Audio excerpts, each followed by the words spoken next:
সুপ্রিয় দর্শক, আসসালামু আলাইকুম। রিফা রান্নার রেসিপি থেকে সবাইকে স্বাগতম।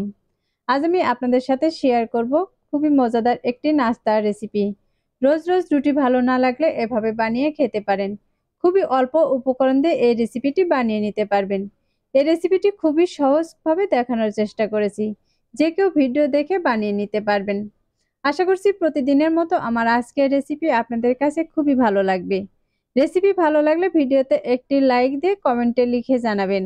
আর আমার চ্যানেলটি সাবস্ক্রাইব করে না থাকলে চ্যানেলটি সাবস্ক্রাইব করে বেল আইকনটি অন করে রাখবেন। তাহলে এবার চলে যাচ্ছি মূল রেসিপিতে। আজকের রেসিপিটি বানানোর জন্য আমি 1 কাপ পরিমাণে আটা নিয়েছি। আর তার সাথে দিয়ে দিচ্ছি 1 টেবিল চামচ পরিমাণে রান্নার তেল। এখন দিয়ে দিচ্ছি স্বাদ মতো লবণ বা সামান্য পরিমাণে লবণ। এখন এই শুকনো উপকরণগুলোকে হাত দিয়ে খুব ভালোভাবে মিশিয়ে নিতে হবে। এটাকে 2 থেকে 3 মিনিটের মতো মেশালে দেখবেন খুব সুন্দরভাবে কিন্তু এটা মেশানো হয়ে যাবে। আর এ পর্যায়ে দেখতে পাচ্ছেন আমি কিন্তু এটাকে খুব সুন্দর করে ঘষে ঘষে ময়াম করে নিয়েছি। আর ময়াম করার সময় এরকম মুঠি করে নিলে কিন্তু মুঠি হয়ে আসবে। এখন এর মাঝে দিয়ে দিচ্ছি কিছু পানি। এখানে পানিটা কিন্তু আমি একবারে দিব না।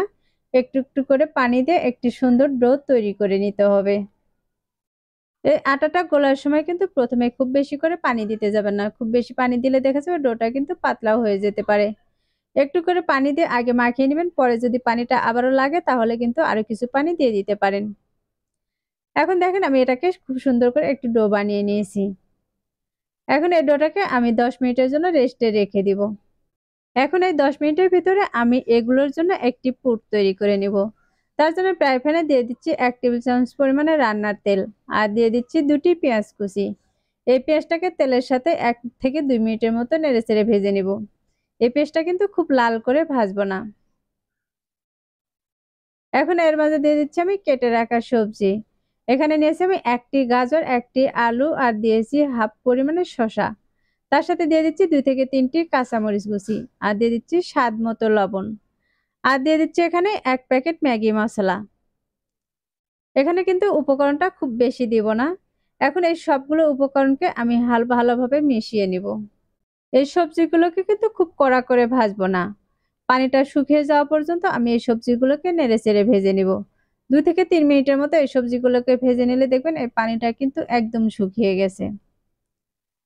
এ পর্যায়ে কিন্তু এখানে পানিটা একদম শুকিয়ে গেছে আর এগুলো কিন্তু অনেকটাই নরম হয়ে গেছে। এই সবজিটা কিন্তু প্রায় সেদ্ধ হয়ে গেছে।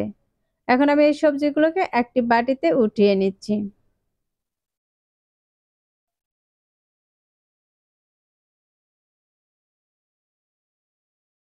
আমি সবগুলো সবজি কিন্তু এই বাটিতে উঠিয়ে নিয়েছি। এখন আমি যে আটাটা মাখিয়ে রেখেছিলাম তার উপর থেকে ঢাকনাটাকে সরিয়ে নিচ্ছি। আর এটা দেখেন অনেকটাই কিন্তু সফট হয়ে গেছে। ডোটা আমি আরো কিছুক্ষণ এভাবে মথে নিব। এটা আমার মথানো হয়ে গেছে। এখন এখান থেকে আমি 2টি লেচি কেটে নিব। এখানে আমি বড় সাইজের লেচি কেটে নিচ্ছি কারণ আমি আজকে রুটিটা একটু বড় করেই বানাবো। এবার হাত দিয়ে ঘুরে ঘুরে খুব সুন্দর করে এটাকে গোল করে নিতে হবে। এ পর্যায়ে কিন্তু এই ডোটাকে আমি গোল করে নিয়েছি। এখন এই ডোটাকে আমি বোর্ডে নিয়ে নিচ্ছি আর এরপর কিছু শুকনো আটা ছড়িয়ে দিচ্ছি। তাহলে কিন্তু এটা রুটি বেলার সময় আর বোর্ডের সাথে লেগে যাবে না। এখন একটি রুটি বেলনাতে এটাকে খুব সুন্দর করে একটি রুটি বেলে নিব।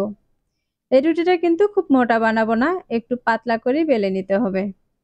আর এই রুটিটা দেখে কিন্তু বুঝতেই পারছেন এই রুটিটা আমি কতটা পাতলা করেছি। আর রুটিটা কিন্তু অনেকটাই বড় করেছি। আর এই রুটির সাইডে কিন্তু একটু লম্বা করে নিয়েছি।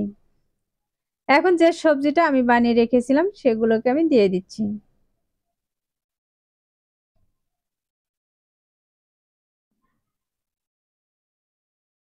এখানে আমি যেহেতু 2টি রুটি বানাবো তার জন্য কিন্তু আমি অর্ধেকটা এই রুটির উপরে দিয়ে দিয়েছি। আর বাকিটা আমি অন্য রুটির উপরে দিয়ে দিব। আর এটাকে চামিচ দিয়ে কিন্তু রুটির চতুর্পাশে খুব সুন্দর করে লাগিয়ে নিব। আমি রুটির চতুর্দিকে কিন্তু এটাকে ছড়িয়ে নিয়েছি। এখন এই রুটিটাকে আমি এক পাশ থেকে এরকম করে ভাঁজ করে নিব।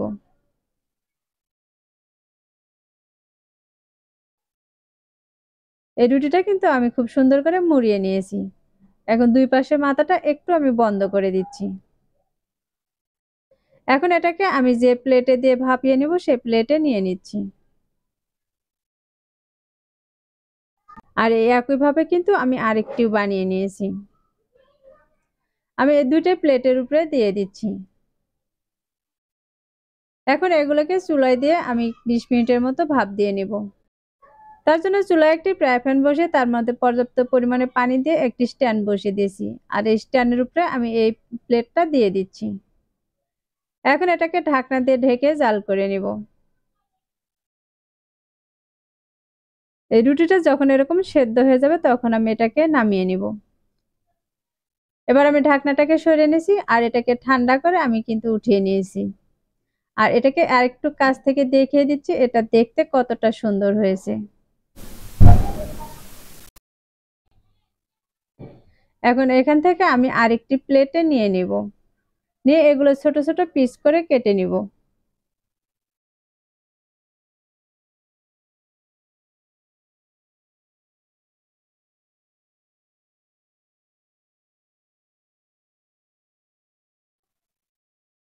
এখন একটি চাকু দিয়ে আমি এরকম স্লাইস করে কেটে নিচ্ছি। আপনারা চাইলে কিন্তু এটাকে সোজা করেও কেটে নিতে পারেন। এভাবে কেটে নিলে এগুলো দেখতে কিন্তু একটু সুন্দর দেখা যাবে, যে কারণে আমি এগুলোকে একটু লম্বালম্বি করে কেটে নিয়েছি। আর একইভাবে কিন্তু আমি বাকিটাকেও কেটে নিয়েছি। এখন সবগুলোকে আমি এই প্লেটে কিন্তু সাজিয়ে নিচ্ছি। এখন এগুলোকে সামান্য তেলে দিয়ে আর একটু আঁচ করে নিব। আমি এগুলোকে আর একটু কাছ থেকে দেখিয়ে দিচ্ছি। এগুলো দেখতে যতটা সুন্দর খেতেও কিন্তু তার চেয়ে অনেক বেশি মজার। আর এগুলোকে একটু সেঁকে নেওয়ার জন্য আমি ফ্রাই প্যানে দিয়ে দিচ্ছি সামান্য পরিমাণে তেল। তেলটা দিয়ে আমি এই নাস্তাগুলো দিয়ে দিব। যখন এক পাশে একটু কালার চলে আসবে তখন এগুলোকে আমি উল্টিয়ে নিব। এগুলো কিন্তু খুব কড়া করে ভাজার প্রয়োজন নেই। হালকা এরকম কালার চলে আসলে আমি এগুলোকে উল্টিয়ে নিব। আর দুপাশে কিন্তু এরকম করেই ভেজে নিব।